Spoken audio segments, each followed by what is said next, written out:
To be honest with you, most relationships don't die from the explosion. They die from the emotional radiation that follows. You know what's worse than the argument? After it.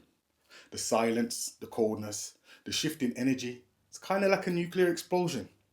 The blast, big, dramatic, destructive. But it's the fallout that does the real long-term damage. It's the invisible stuff that hangs around in the air, contaminating everything it touches. That's what ruins the environment.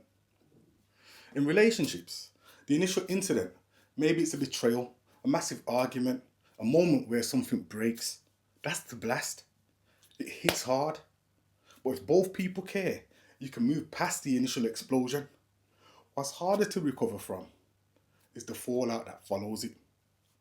I'm going to give you a couple of examples. Alright, betrayal.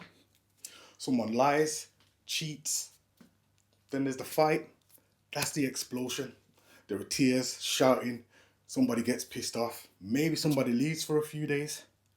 But when the dust settles, that's when the fallout begins. Suddenly, every text feels suspicious. Every time they go quiet, your mind starts racing. Trust doesn't just snap back into place.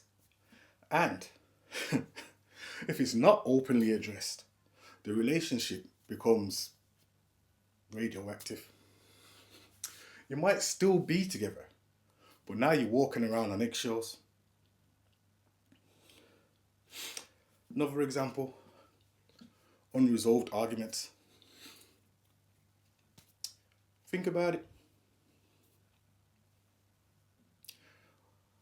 One of you says, I'm fine, but you're not.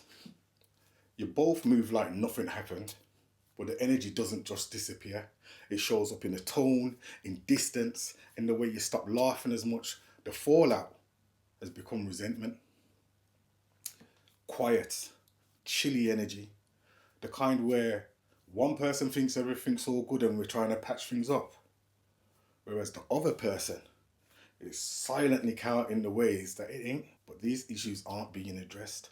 And you know what's dangerous about the fallout? It's invisible at first, but over time it seeps into the foundation of your relationship. You stop touching each other, stop talking deeply. You don't even fight anymore. And it's not because you're both at peace.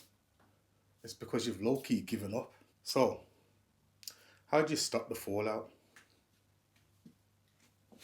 You face it. You talk, not just about what happened, but how it made you feel. You listen, without trying to defend yourself.